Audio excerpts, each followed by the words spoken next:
All right, welcome to this awesome session with Lynn Hicks, who is the Engagement Opinion Super Specialist Editor 4.0 at the Moines Register. Lynn also lives with 2 chickens, a dog, and human family. So that's a fun fact about Lynn. And today he's going to talk us through how to write an op-ed. I don't want to steal your thunder. Were you going to ask how many people have ever written an op-ed? Are you going to do that? Go ahead. Has anybody in this room ever written and had published an op-ed? Nice. Way to go. For those of you who haven't, hopefully you'll be inspired. And those of you who have, maybe you'll want to do it again. So Lynn's just going to kind of walk us through what he looks for. And then we're also going to have some time to ask some questions. And do some practice, right? Yeah, sure, why not? Thank you, Maria. I'm Lynn Hicks. Yeah, the title is, not that the title matters, but it's opinion editor and leading engagement editor. And it's a long title, which is all in lieu of pay. So, I know you just had this is like my worst nightmare following Draper in a speech. But since you had a t-shirt boy, I brought my own t-shirt here. You can't read that. It says, I give a damn about apathy. This is from the Register at a series of events with the Social Call Club. Give a damn events, and it was to encourage civic engagement and participating in the caucuses and stuff like that. And that's kind of my first rule for op-eds. Number one, you gotta give a damn about something. To me, it's apathy. And number two, you have to be able to make someone else give a damn about what you give a damn about. So, we'll talk a little bit about that. And on that theme of giving a damn, Michael Gardner, who you all know is the owner of the Iowa Cubs, is also a Pulitzer Prize-winning editorial writer. And he wrote a book called Outrage, Passion, and Uncommon Sense. In there he said, today's editorials, and of course there are exceptions, inform but do not inspire. Sometimes they lack opinion. Usually they lack passion. So he's talking about editorials, but the same can be said of the opposite of an editorial, which is the op-ed, where we get the name. So many of them lacking that sense of passion. So, part of my job is I get a lot of mail, and I actually got this yesterday.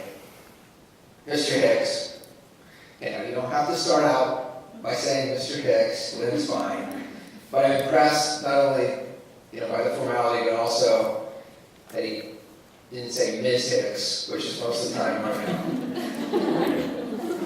Mr. Hicks, I apologize if I sound angry in this opinion column. I have a hormonal disorder. What you do to make the angry tone go away is just have someone rewrite it who is not angry. That was it. First of all, I don't offer those services. I don't offer, dumbing down, taking the anger out of it. So, actually, he was writing about Trump, believe it or not, and about tariffs. Not a thing you usually get angry about it. And it actually wasn't angry, but he did have the adequate passion. So one of the things, I told you I get a lot of mail, and I'm not here because I need more op-eds, especially this time of year with all the people writing about Trump and caucuses and the legislature and everything else. But I could use some different ones, and I could use different topics, different authors, etc. And one of the things I gave you, there's a couple things you can take with you, and I'm not going to go through those, but ones to take. There are tips, there's questions to ask, and there's also a basic kind of organization for how to write an op-ed, and you can refer to that. Those come from a website called the Op-Ed Project. And the goal of the Op-Ed Project is a lot of the same thing that I'm trying to do, and that is to encourage others to write op-eds. Their focus primarily is women and minorities, people whose voice is often missing from the op-ed pages. And so that's a lot of, and mine is also young professionals. So, are we getting any echo too? Is that just me? Okay. You can hear me? Okay, good. I'm like hearing myself. So the op-ed project goes around the country and does sessions to try to encourage people to try to diversify the op-ed pages. And I think, you may think op-ed and page, it's a dated term, it's old-fashioned. Well, one of the things I'm here today to talk to you, I think op-ed is more vital than ever. The modern op-ed page actually originated it's actually younger than me. It originated in the New York Times in about 1970.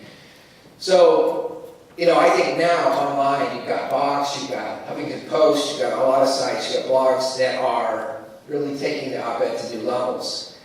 And so that's why I think it's one thing that's one way that you can help convey what you care about. So what I want to talk about when I say op-eds with bite, we want to avoid being boring, but we're going to talk about how bold can you go. And that obviously deals with a lot of who your audience is and the publication you're writing about. But I think overall, bite doesn't mean name-calling, turning off those who may disagree with you. And one of the things that I gave you talks about being right versus being effective. And so, how do you be provocative without being polarizing? So we can explore that a little bit. So I think the right tone is very important, and that may mean using a personal story, it may be using humor, sarcasm. Well, Draper can make it work, but most people can't. So, my message is, so don't bark, bite through logic, language, and some other things. So first of all, what do you guys think of some of the basic characteristics of an op-ed? What are some basic rules, or when you think about it, what do they have to have? Just anybody. An opinion. An opinion. And that's an excellent point. A point of view. And some op-eds, you're right, they don't seem to have one. Or they argue all the sides. And so one of the things I think that they need to do is, it's kind of like in, all the classes we said, write your thesis. What's your thesis? Get to it right away. State your agenda from the outset, and don't expect readers are going to stay with you, because you're going to have to get to it quickly. Now, one of the things that we are finding, this was on our website, I'll refer to this a little bit later, but we have some of the metrics that we look at. When we look at the Moines Register webpage, we can tell when people drop off, and it's very quickly. It's scary quickly. We're talking anything that's more than 15 seconds average reading time we consider successful. So you have very, very little time and very little space to get your point across and get someone to read a little bit more.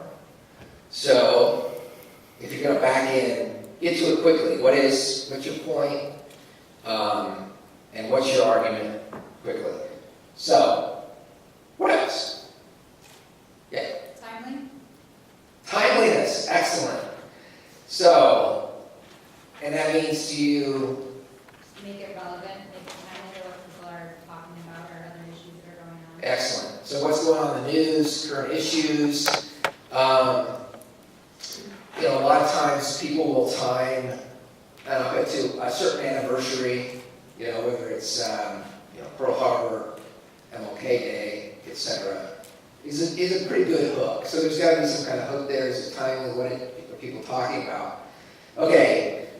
One of the journalistic pet peeves is the month op-ed, as in it is, let's see, January is Hormonal Disorder Awareness Month.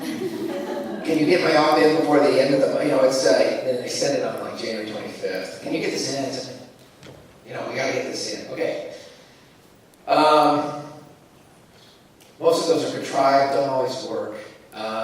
There's always exceptions, and November for Breast Cancer Month is excellent and stuff like that, but not always the best for timeliness. What else?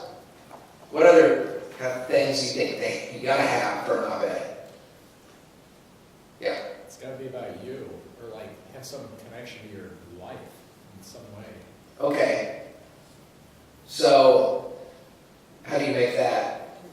Like, is there, for example? Well, instead of making it like your friggin' college thesis or something, just saying, oh, this thing happened to me, here's my opinion about it, and so I hope you agree with me.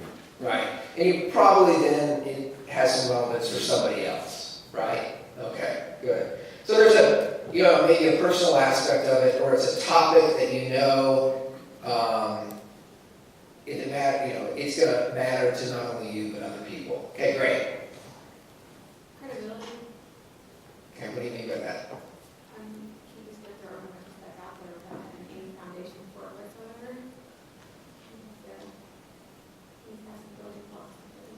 Right, exactly. Credibility is definitely one of them. And part of it is, who are you as the author? I mean, do you have any credibility? And what's your expertise? Okay, so that's definitely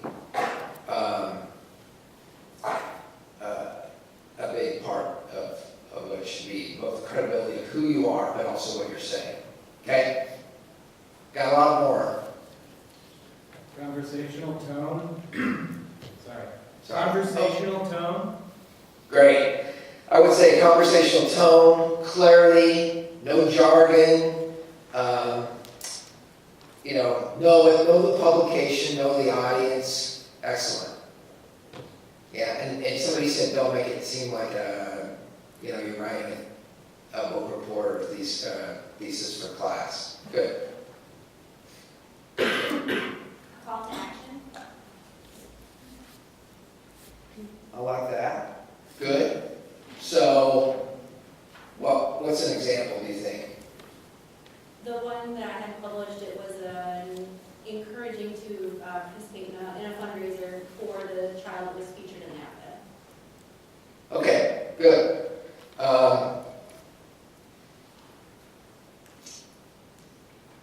I think I agree with you with the caveat that an op-ed is not it's not something you find on change.org. It's not here's the problem and here's how you can donate kind of thing.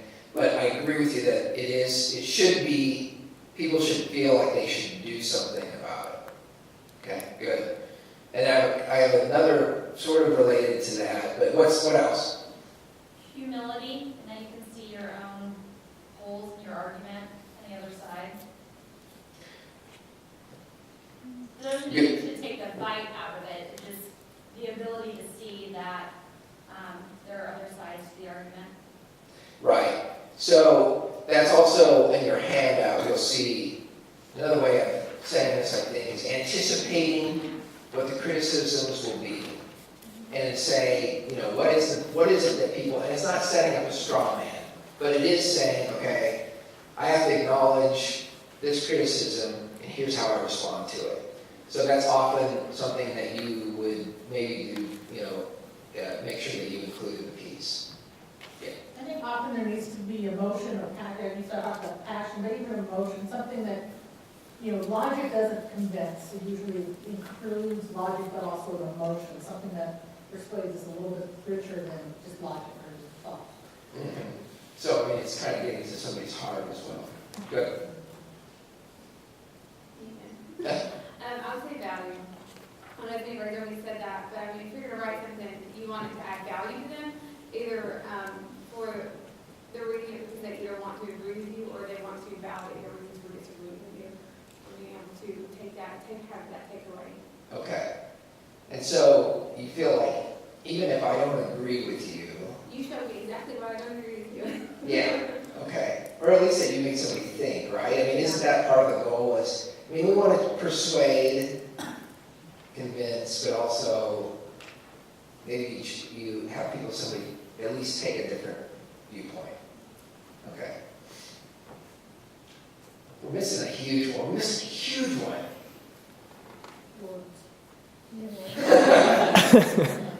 What? Your name? Okay. Your name? Obvious one? Yeah. Your name? Okay. Need back. This is actually a big point here. Because one of the things that I would say is it needs transparency. Okay? That includes your ID. Now, I get a lot of requests from people who say, I have an opinion about this, but I have an opinion about Medicaid privatization, but I can't have my name with it because I work for the state or I work for a hospital or whatever. Or can I use my maiden name for that? And not say that I do this. Okay, no. You got to be able to. That's part of what we talked about with credibility. So, who are you? What's your stake? Do you have a stake in this? And are you neutral, or do you have a stake in at least you have to put it out there that here's my position, or here's who I am, and whether I do it. And do I have a conflict of interest? Okay. Sometimes the newspaper will say, no, we can't print that, but other times, okay, you can declare it, that's fine. People know at least from where you come from. But there's a lot of groups out there who will send op-eds and they'll have whatever, they'll have their organization name, but you don't know who's behind it.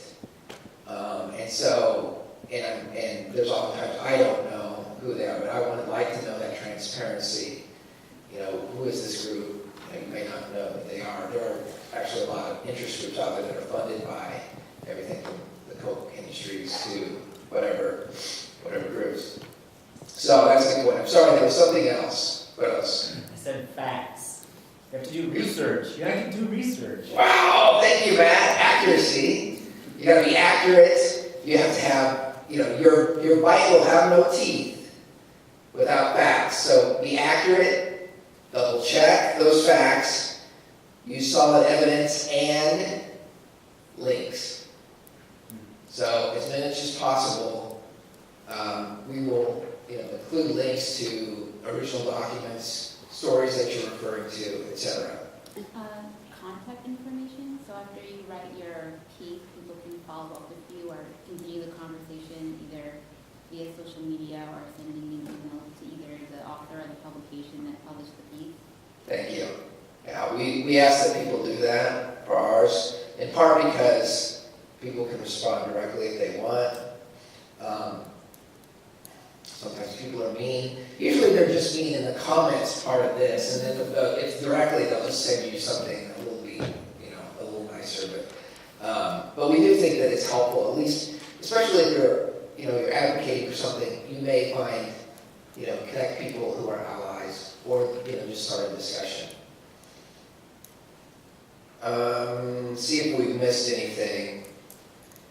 I think I referenced this as being succinct, no longer than it needs to be, getting the point quickly. There's one other big one, but is there anything else that people were thinking? I was just gonna say a local angle, how it affects readers in the papers, or how it affects paper readers people in that community. Right, that's good. We run both national, local, state issues, but it does help, I think, to be able to bring it home, whatever that issue is. A compelling title? Yeah, it definitely.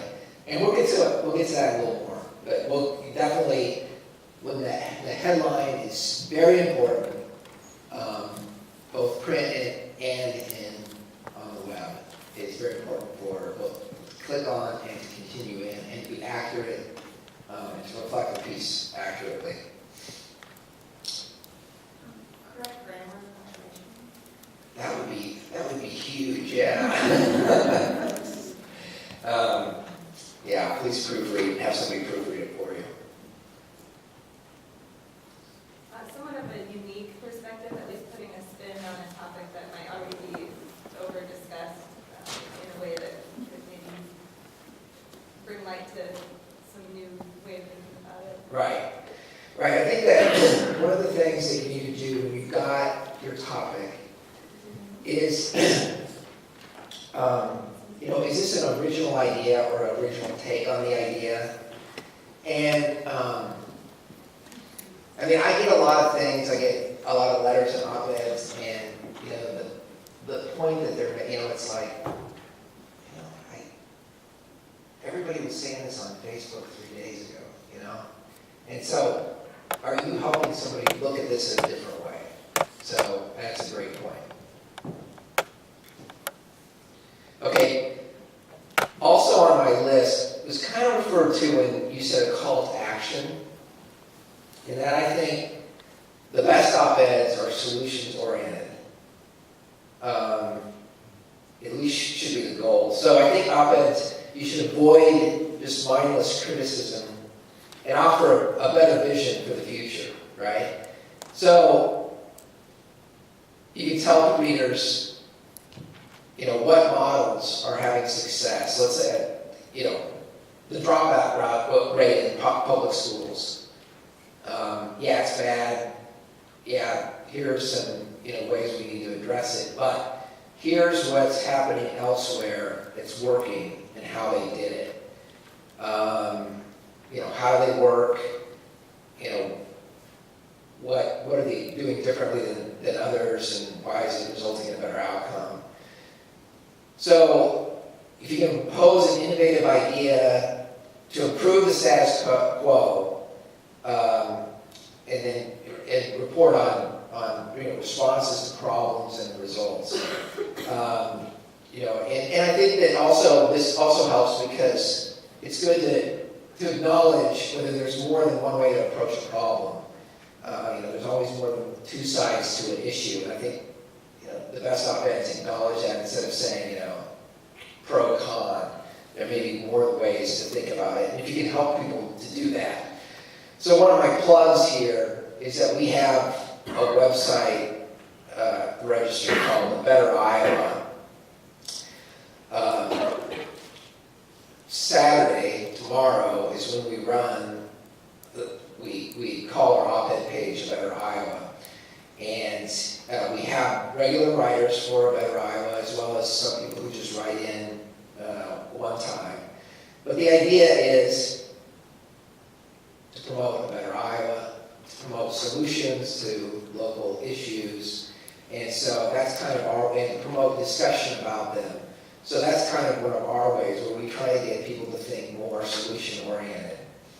So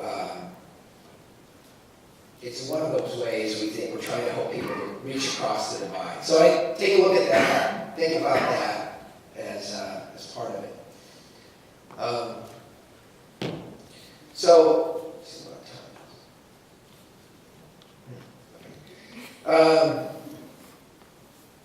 Gosh, you guys have covered so much of it, I feel like you know it all.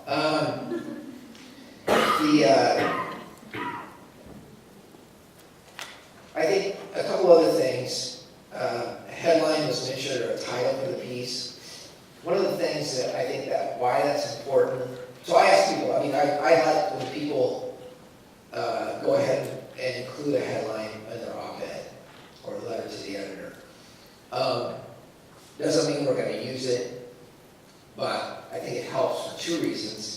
Because writing a headline for your own piece helps you focus the piece.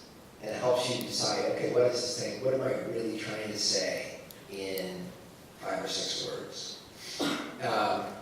And so I would encourage you both to look at what effective headlines and effective headlines on the web, because they are different.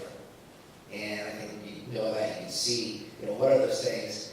Obviously you gotta avoid clickbait, right? What's clickbait? That's the thing where you click on it, it's like, wait a second, this is, you overpromised on this one. Or this is, this is what I thought it was gonna be. So, but what is it that is compelling? I think if you look at traditional media websites like the Washington Post versus, BuzzFeed is also making a great job. Some of it's, not serious, but they do a great job on writing headlines. So, the other part of that is the importance of social media with op-eds. So, if you're going to write an op-ed for the newspaper and you don't social it, then you might as well forget it. Because that is where a huge, for us, as well as other publications, where a lot of people are coming. A few people are coming in through traditional homepage, a ton are coming through search, but there's so many people that are coming through social media. So that's why it's important to have your followers that you're going to and know the people who are interested in those topics, so you can share it with. So, with that, I was told I need to make this interactive, so I do have an exercise here. So I have a piece, op-ed piece, from the Washington Post. And I'm going to read this. I don't care, you guys can work together, you can work alone. But what I want you to do is, you're going to write a tweet. What many characters in a tweet? 40. All right. You can be, plus or minus, whatever. But I want you to write a tweet for this piece that appeared in the Washington Post. I'm going to read it. I'm not going to read the whole thing. It's pretty long. But so you can start working on it whenever. And this is written by Jenny Yabrock. Jenny is a writer and editor living in New York. Okay. Every night, my daughter picks out bedtime stories from the picture books on her shelf. And every night, my husband gamely asks me the same question before starting to read. Quote, the gorilla, or dog, or pigeon, or llama, or snowplow, or crayon, or bear, or monster, or dinosaur, or fly, or cat, or tin kitchen is a girl, right? Right, I say. In our house, she is. Our daughter doesn't know how to read yet, so she can't know that my husband and I are deviating from the text. When we gender swap Pete the cat, or Elliot the elephant, or Pigeon the pigeon, and there's nothing in the book's illustrations or plots to suggest that these characters need to be male. In fact, it took me a while to notice the disparity myself. But once I started paying attention, I realized I'd have to do on-the-fly editing if I didn't want my daughter to think that the non-human world is predominantly the province of males.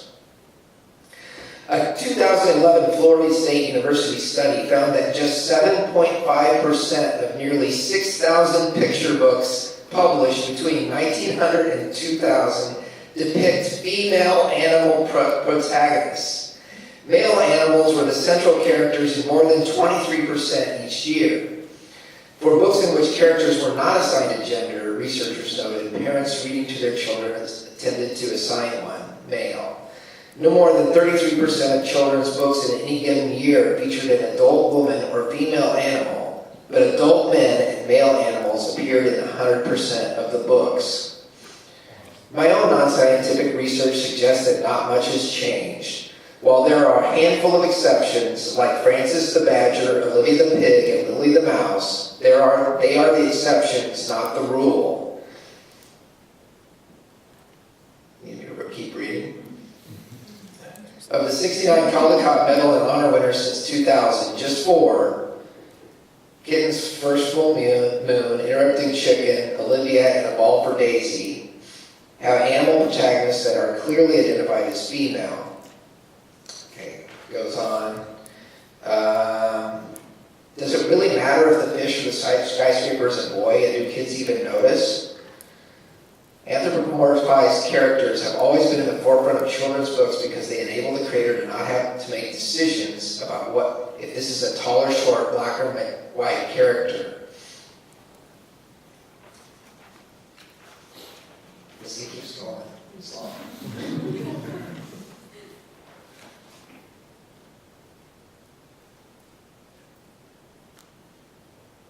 Okay.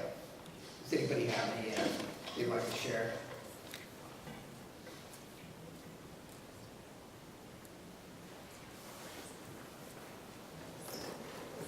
He does. The Cat in the Hat as a woman, why not? Good. I like it. Anybody else?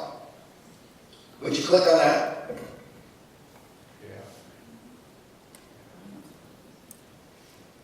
Yeah. It's so good nobody else wants to.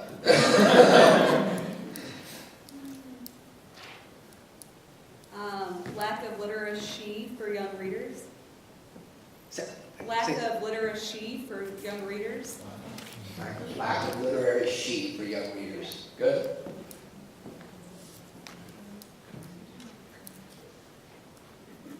Anybody else?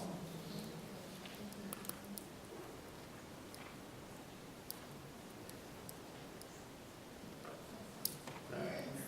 Well, actually, the headline of it was, "Why are there so few girls in children's books?" But I think you guys, those are more creative. Those are better. The main characters, whether they're human, animal, snowplow, or crane, are almost always male. So I think the reason I picked this, I picked this for a couple reasons. I think that I didn't want to pick one that was about the traditional things you see in op-ed, right? Which is usually a legislative issue or a big policy question or whatever. Op-eds are also about things that are like things that you're dealing with in your life all the time, right? We've talked about childcare issues, for example. What you're reading to your kids, things like that. So I think when I talk about topics, what are the things that are happening in your life that are so important right now? And so I think that there's lots of different fodder out there that isn't what's traditionally portrayed on the op-ed page. The other thing I would just say about social media, share it more than once. Share it, like for example, in your Twitter one, you could come up with all those different, use those different headlines. You quote different things from your piece. Don't simply repeat the headline that appears, because in Twitter you'll already see that. So come up with another piece down below to include in it. So the reason that I put this one up, and I hope most of you got a copy of it. This is a piece that ran, I think it was November. Matt Martis LaCroix is actually the lead minister at Plymouth Church, where I go. The reason I chose this piece, because this is one of the most popular op-eds that we've run in months. And what I mean by popular, I mean it had most unique views. It did have that longer read time. And why was that? Well, first of all, the timing. He sent this to me a few days ahead of the National Religious Liberties Conference that was happening in Des Moines that was getting national attention. Ted Cruz was there, as well as other Republican candidates. And so they anticipated a news event, got it to me in time so we could run it the day the conference began. So the timing was great. When you're a minister, you've got a congregation who may be socially your stuff, that helps, but a lot of you already have your followers in different ways. You can see this had a lot of Facebook shares. And so this went all over. I mean, he got lots of followers on Facebook. He uses social media a lot anyway, so it's already there. Plus he had other people in the congregation. Plus there were groups that he's affiliated with or that were interested in this topic that did it. If you take a look at it, you can see it for yourself. I think it's effective because I think he opens with humor. He's talking about a big, important issue. It's got the bite that I talked to, but he's got a respectful tone. And he carried that focus throughout. He also opens with Princess Bride, which is interesting because Ted Cruz loves to quote Princess Bride, so we kind of turned against it. But not everybody may have caught that. But, so take a look at that. Take a look at the other things I shared with you. The other thing, just a couple other things that I wanted to share is that I talked about op-eds, and it is pretty competitive. A letter is also an option. A letter, you have more options, or you have more chance of getting published with a letter. Our maximum is 250 words, and that's kind of on the high side. So the difference is, I talked about being really focused on op-eds. You don't want to cover the waterfront, right? You want to, make 1 or 2 or 3 points. A letter obviously has to be less, but I think a letter is a good way to get, maybe a part of your argument out there, or respond to something that's in the paper is what a lot of it is used for. We have time for a few questions. Yeah, just a couple. I know you've got Chris Christie coming in at 4:15. Yeah, I'd rather stay here. But, yeah. I just wanted to ask what the process was for selecting how far out do you kind of designate Well, ideally. I think if it's tied to an event like this, it's really helpful to have at least a week ahead. But I also have people who will contact me 3 months in advance if they would like it timed to a certain thing. But I can't guarantee the timing most of the time. I've got. Otherwise, I've got things kind of planned out by the week, and I will make some exceptions to try to get some things in that are very timely. So I don't know if that helps. Yeah. Yeah. I think a lot of people in nonprofits work with other groups, either in coalitions or with a lot of other nonprofits, either to give themselves more leverage or just because they have shared interests. Do you give any more weight to a group of leaders from a sector or to an op-ed that has a singular voice? Does it matter to you, or do you think it's more effective to the audience to come from a single person with an opinion or to come from a coalition of people? That's an excellent question. I think it depends on who it is. And I think the most effective ones are the ones that are a single person written with that voice. And I think part of the challenge is, and I wondered if I would get a question about this, is that I wonder if many of you get that request where maybe your boss or a board will come to you and say, I want you to write an op-ed from me or from our organization. And I think it's it's hard in that respect to find that voice and to, you know, make it not sound like it came from a committee. You know, it reads like a committee.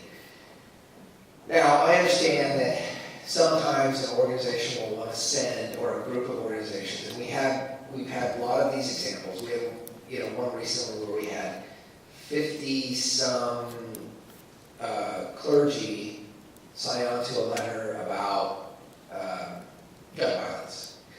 Now, I mean, so that number was kind of overwhelming. I mean, you know, you put that in the headline, but we can't run all those names. We're running on the web. We can't run, you know, we can run a few in print. So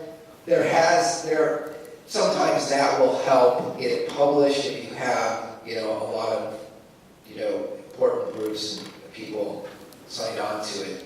But I do think the most effective ones are the ones that are written by, you know, that have that voice and it comes from personal. So,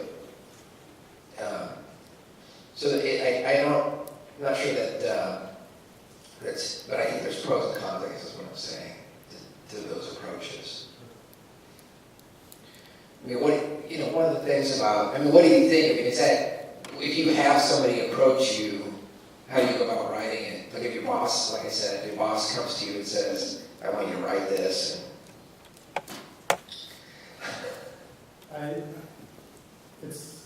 I'm just thinking about the process of going through and writing something for a committee or for a coalition. It's hard to write it in the first place and please everybody, but I'm most interested in whether you think it's more effective on the opinion page to have a singular voice. I would say most of the time, singular voice, yeah, instead of the Matt? Well, okay, so you read all this stuff that comes into you, but the Register also produces its own editorials with the committee. So I want to hear a little bit about how you decide what the voice of the paper should be. Mm-hmm. You know, what's that conversation like? Well, here's the mechanics of it. We meet every Monday and decide, you know, everybody comes in with, you know, basically what it is the editorial board consists of myself, the editor, the publisher, 2 editorial writers, and another editor. And everybody comes in with what their ideas for the week. And, you know, let's say that you're on the board, you come in and say, you know, this week I'm going to write about the governor's new water plan. Here's what I think. The board will chew it over and say, you know, here's what we think. Here's what we think is concluded. And then there'll be an individual who writes it. Now, you know, it'll go through an editing process and things like that. But, you know, so it is the voice of the paper. And I think that editorials can have that sort of, you know, maybe lack light and lack passion, and that's what Gardner's talking about in some of those respects. So I think that's what you have to avoid. So right now we're going through, you know, we're meeting with all these candidates. We're going to talk about endorsement endorsement of 2 candidates. So, you know, there is this process of compromise and coming to some kind of agreement. So We have one more question over there. What is the process like if just anyone writes into you with a letter or an op-ed and you choose not to put it out, but you would love to tell them what is missing or why not? Do you give feedback? Do you say, do you grammar check first, or how much can you rewrite it? Well, I don't rewrite it.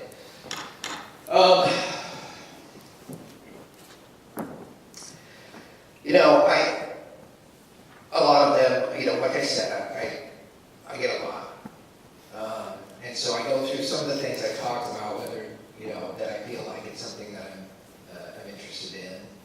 The person has the credibility, you know, the topic's on point, it's different, you know, the logic's there, the facts are there, all those things. So I'm looking for all those things. And, you know, a lot of times I'll just say, you know, if it's lacking some good stuff, or I just know that I'm not gonna get to it, or it's, you know, I get a lot from a lot of national organizations, and I just don't feel like, you know, that I'm gonna have room for it. So I will, a lot of times, you know, just say, you know, I don't think I can use it, you know, without going into a lot of those reasons. But a lot of times I will say to somebody that I think there's something there, I like it. You know, I got one from a doctor recently talking about healthcare, and it had a lot of jargon. It was very, very long. It didn't have a conversational tone at all, but there was something there that I hadn't heard before. Okay, so I sent it back to him with some suggestions. And we haven't back yet, so we'll see. But I don't know if that helps. And there's a lot of them that are just way too long. So, quick story. Yesterday I got an op-ed from John Densmore, the drummer of the Doors, writing about Bernie Sanders. Over 1,000 words. I said, I can't take it. So he rewrote it. So we'll see. Thank you so much, Lynn.